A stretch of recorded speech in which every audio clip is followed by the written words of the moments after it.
الحمد لله رب العالمين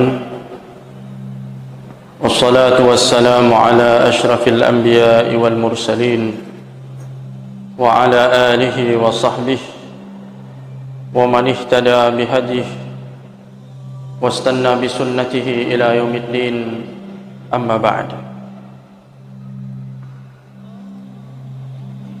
Kaum muslimin wal muslimat yang dirahmati Allah Subhanahu wa taala, insyaallah pada malam yang mulia ini kita akan kembali melanjutkan kisah dan sirah kehidupan putri Rasulullah sallallahu alaihi wasallam, Fatimah radhiyallahu anha.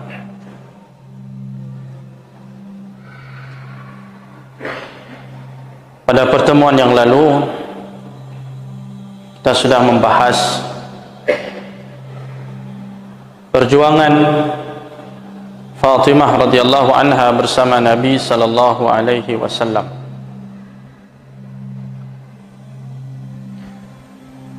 Beliau berjuang bersama Rasulullah sallallahu alaihi wasallam terutama pada periode Mekah, periode yang paling sulit dihadapi oleh kaum muslimin karena pertentangan dan permusuhan yang luar biasa yang digencarkan oleh kaum musyrikin Makkah untuk menghambat dakwah Islam. Segala upaya mereka lakukan untuk menghalangi Nabi sallallahu alaihi wasallam dalam menyampaikan Islam ini kepada masyarakat, kepada umat. Sehingga puncaknya itu adalah sebuah upaya pemboikotan, al-muqata'ah al-ammah, yang dilakukan oleh orang-orang musyrikin Mekah terhadap Nabi sallallahu alaihi wasallam, kemudian terhadap sahabat-sahabatnya, dan setiap orang yang mendukung atau mencoba untuk melindungi Nabi sallallahu alaihi wasallam dari kalangan Bani Hashim dan Bani Muttalib. Semuanya diboikot oleh orang musyrikin. Bersatu padu mereka memboikot kaum muslimin dan simpatisan-simpatisannya. Jadi yang diboikot itu tidak hanya Rasulullah dan orang-orang Islam, tapi orang-orang non-muslim pun waktu itu diboikot apabila mereka bersimpati kepada Nabi sallallahu alaihi wasallam dan mencoba untuk melindungi Nabi sallallahu alaihi wasallam. Karena Rasulullah ini sallallahu alaihi wasallam dilindungi oleh keluarganya, oleh Abu Talib dan orang-orang yang semisalnya dari kalangan Bani Hashim dan Bani Muttalib, meskipun mereka belum Islam. Jadi ada ghirah pada diri mereka. Mereka tidak ingin melihat saudara mereka yang ada hubungan nasab itu diperlakukan dengan tidak baik atau dizalimi. Mereka akan marah karena asabiyah, fanatisme orang Arab ini kuat sekali. Misalkan mereka satu suku, satu kabilah, satu marga, mereka kuat sekali membela anggota kabilahnya. Kalau sahabat Nabi membela Rasulullah karena panggilan iman, tapi kalau Abu Talib dan semisalnya membela Nabi itu karena panggilan asabiyah tadi, panggilan kesukuan, sama-sama satu kabilah, sama-sama sedarah, sehingga mereka tidak ingin Muhammad itu disakiti. Jadi orang-orang yang menyatakan simpati kepada Nabi pun diboikot oleh kalangan mayoritas kaum musyrikin Mekah pada waktu itu. Dan ini sudah pernah kita ceritakan ketika membahas tentang sirah kehidupan Khadijah radhiyallahu anha. Tapi tidak ada salahnya kita mengulang sedikit ya. Jadi pemboikotan itu luar biasa, hadirin sekalian, terjadi beberapa tahun dan dampaknya luar biasa. Penderitaan yang dialami oleh kaum muslimin. Artinya diboikot itu artinya orang Islam, orang musyrikin itu tidak mau melakukan transaksi apapun dengan orang Islam dan pendukungnya. Misalnya kalau mereka jualan, orang Islam yang beli mereka tidak jual. Mereka tidak menjual barang dagangannya kepada orang Islam. Sepakat itu.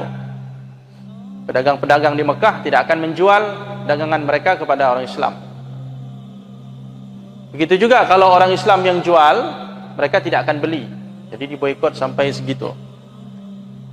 Kemudian putus hubungan perkawinan dan perbesanan. Mereka tidak akan menikahkan putra-putri mereka dengan orang Islam ataupun orang yang mendukung orang Islam. Dan mereka tidak akan menerima pinangan dari kaum muslimin dan pendukungnya. Itu isi pemboikotan, kemudian dituangkan dalam sebuah dokumen, dan dokumen itu kemudian digantung di dalam Ka'bah. Sehingga kaum muslimin yang diboikot dan para pendukungnya itu mengalami kesulitan yang luar biasa. Yang sudah jelas mereka kekurangan makanan. Selama diboikot itu kaum muslimin mengalami kekurangan makanan. Jadi bisa kita bayangkan bayi-bayi, anak-anak kecil yang ikut dalam rombongan itu, rombongan yang diboikot oleh kaum musyrikin itu mengalami kelaparan yang luar biasa, menangis ya, karena lapar. Ketika ada seorang sahabat Nabi sallallahu alaihi wasallam datang ingin membeli makanan kepada orang-orang musyrikin itu di pasar, tiba-tiba datang Abu Lahab. Ini salah satu kisahnya, sekelumit kisah tentang pemboikotan itu. Dan seorang sahabat datang ingin membeli makanan. Ketika terjadi dialog antara sahabat tadi dengan si penjual, tiba-tiba datang Abu Lahab. Abu Lahab merusak transaksi itu, merusak kesepakatan itu. Kata Abu Lahab, wahai para pedagang sekalian, naikkanlah harga barang kalian ketika kalian menjualnya kepada sahabat-sahabat Muhammad, pengikut-pengikut Muhammad, sehingga mereka tidak mampu membelinya. Di harga makanan itu dinaikkan sampai 10 kali lipat, sehingga orang yang ingin membelinya tidak cukup uang untuk membelinya. Kemudian kata Abu Lahab, saya akan memberikan jaminan kepada kalian. Kepada para pedagang ini Abu Lahab mengatakan, saya yang akan memberikan ganti rugi kepada kalian. Karena barang tadi tidak dijual kepada kaum muslimin, otomatis mereka kan barangnya tidak laku atau kurang, penjualannya kurang. Abu Lahab yang menjamin bahwa dia yang akan memberi barang-barang itu dengan harga yang tinggi. Jadi kalau tadi dijual kepada orang Islam dengan harga 10 kali lipat, jangan jual kepada mereka, saya yang akan membelinya dengan harga yang lebih mahal lagi. Jadi itu luar biasa perjuangan Abu Lahab. Itu perjuangan lil batil. Jadi dia korbankan hartanya untuk menghalangi manusia dari jalan Allah, untuk memusuhi agama Allah. Dan dia pun dengan istrinya sama itu, Ummu Jamil, bahkan menginfakkan atau mengorbankan perhiasan-perhiasan miliknya untuk memusuhi kaum muslimin, memusuhi Allah dan Rasulnya. Begitu dermawannya Abu Lahab dan istrinya untuk menghalangi manusia dari jalan Allah, untuk memboikot kaum muslimin. Makanya dalam Al-Quran itu satu surat khusus tentang Abu Lahab. tabbat yada abi lahabi wa tab, bersama istri-istrinya. Bayangkan sejahat-jahat Abu Jahal, tidak ada surat namanya Abu Jahal. Paling sifat-sifat Abu Jahal ada dalam itu. Tapi Abu Lahab namanya terang di situ. Menjadi surah Al-Quran, salah satu surah dalam Al-Quran. Dan kita disuruh melaknatnya sampai hari kiamat. Dan siapa yang melaknatnya dapat pahala. Siapa baca Quran satu huruf kan dapat 10 pahala. Tabbat yada abi lahabi wa tab. Coba Bapak Ibu hitung berapa huruf dalam surah Tabbat yada itu. Kali 10 itu minimal. Luar biasa perlakuan Allah kepada Abu Lahab. Melaknatnya mendapat pahala. Tabbat yada abi lahabi wa tab.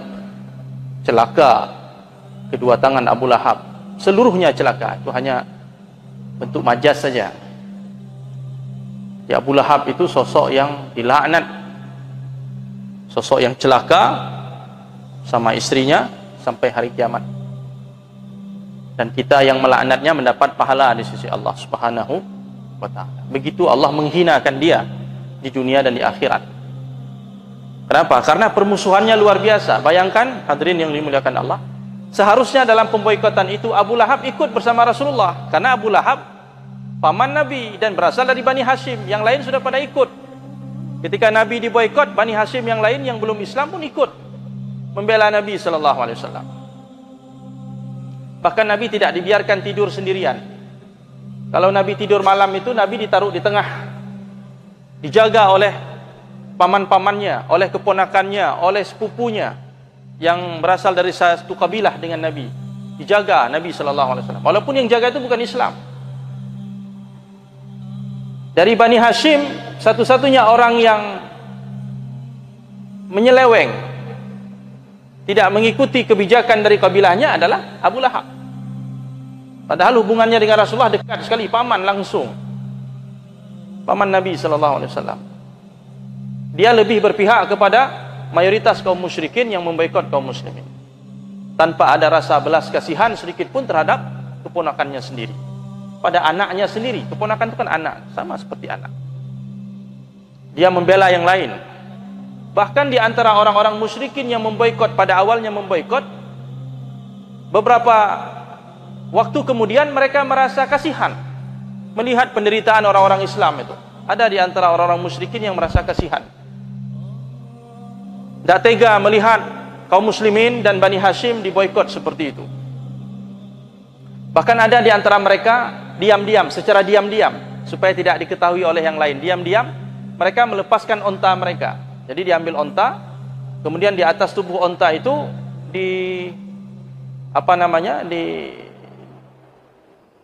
diisi dengan barang-barang keperluan, makanan-makanan, gandum dan sebagainya, sehingga onta itu menjadi penuh. Kemudian onta itu dilepas. Arah kaum muslimin yang terkepung, jadi mereka berkumpul di satu tempat, pokoknya arahnya di arah sebelah timur umpamanya. Mereka arahkan onta itu ke sebelah timur, kemudian mereka melepaskan tali kekangnya sehingga onta itu berjalan sendiri ke arah timur. Tujuan mereka apa? Tujuan mereka supaya onta itu sampai ke sana dan kaum muslimin, orang-orang Bani Hashim yang diboikot bisa mengambil barang-barang yang ada di onta itu. Mereka tidak berani antar sendiri ke sana, karena jangan sampai diketahui oleh orang-orang musyrikin yang lainnya, diketahui oleh Abu Lahab, Abu Jahal dan yang semisalnya itu. Karena kasihan tadi, walaupun mereka orang-orang musyrik, kasihan kepada kaum muslimin, kepada atas rasa kemanusiaan, mungkin bukan karena iman tapi rasa kemanusiaan. Mereka lepaskan onta-onta mereka yang sudah dipenuhi, dimuati dengan bahan makanan, supaya onta itu pergi ke sana, ke arah kaum muslimin diboikotnya, tempat mereka berkumpul. Hadirin yang dirahmati Allah Subhanahu wa taala, sehingga sahabat-sahabat Nabi tadi tidak bisa mendapatkan makanan untuk keperluan mereka dan keluarga mereka, anak-anak mereka, karena ulah Abu Lahab tadi.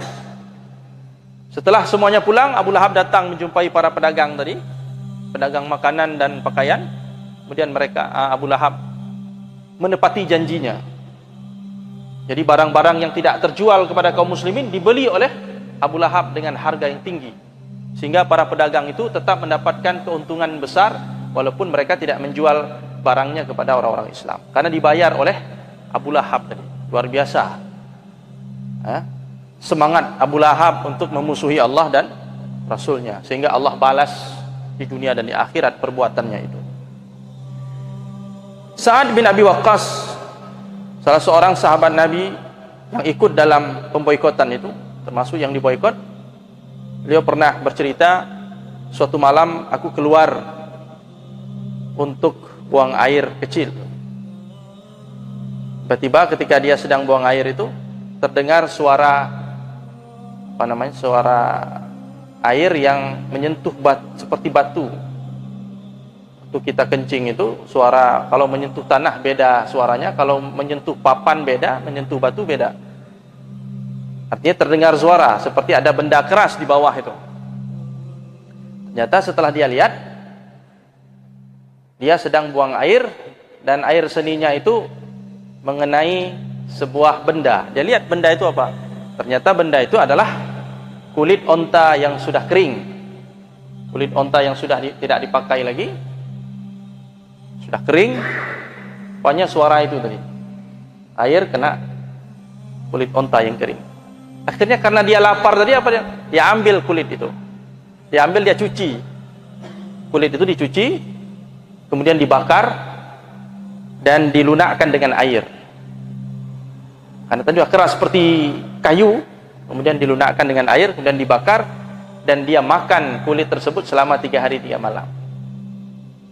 Kulit yang sudah terbuang jadi bahan makanan, cukup untuk 3 hari 3 malam.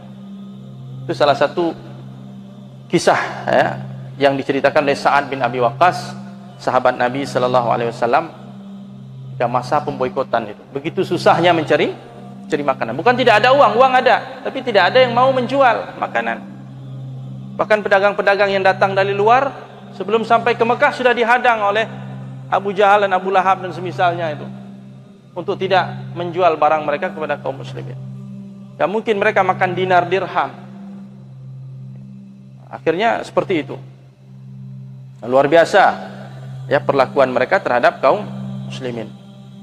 Dan kesulitan yang seperti ini dihadapi oleh Nabi sallallahu alaihi wasallam sama para sahabatnya. Di situ ada Fatimah radhiyallahu anha. Karena Fatimah ini selalu bersama Nabi, bersama ibundanya, bersama sahabat-sahabat Rasulullah sallallahu alaihi wasallam. Jadi dia merasakan penderitaan itu. Di masalah lapar dia sudah biasa menahan lapar, karena dia hidup bersama Rasulullah, seorang pejuang, maka dia harus juga siap menjadi seorang pejuang.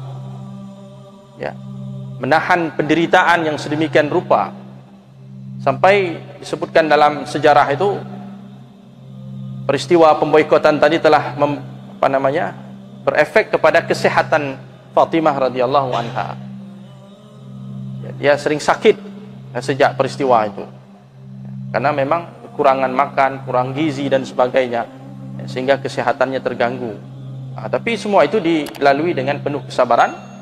Tidak ada yang bisa mengikat hati mereka kecuali iman kepada Allah tadi. Iman kepada Allah dan Rasulnya, cinta